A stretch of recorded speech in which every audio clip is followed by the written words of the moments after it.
The plane ride. Right, let's start all the way from the plane ride. Yeah, so I got to the airport. I told them that I was on a business trip.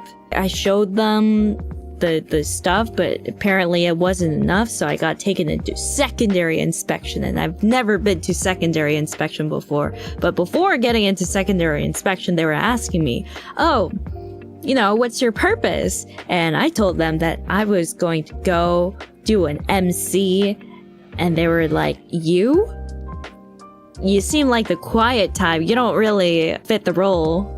And I was like, yeah. And then they took me to secondary inspection, and they asked me the same thing. What are you doing all the way over there? And I was like, for MC. And they didn't know what MC meant. They asked me, are you gonna go there to rap? And I was like, oh my god, no. Oh god, no. I hope not. No. And so they asked me what I was gonna do there.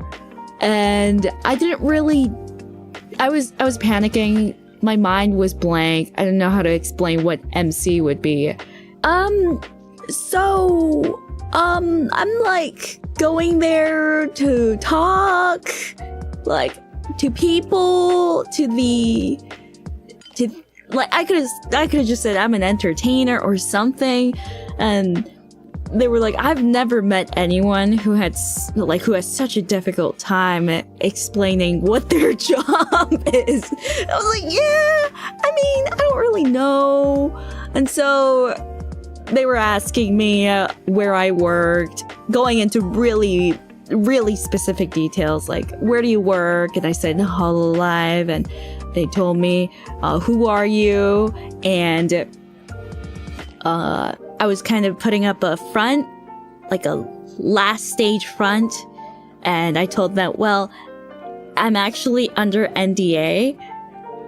And then they said, well, we're gonna have to decide whether we're gonna let you in or not, depending on your answer. And I responded, oh, well, I mean, that's true. And then I said, or KRONII. And then they asked me what the concert name was called. And I was kind of embarrassed. I was a little embarrassed. So I looked down on the ground and muttered, breaking dimensions. And yeah, so I didn't have the thing that they needed. So I called my manager, and everything worked out, and I got in. And as I was being let out of the secondary inspection room, it was embarrassing when I said breaking dimensions, because the other person, like, sitting next to the person was just like giving a side glance, like, breaking dimensions. Yeah.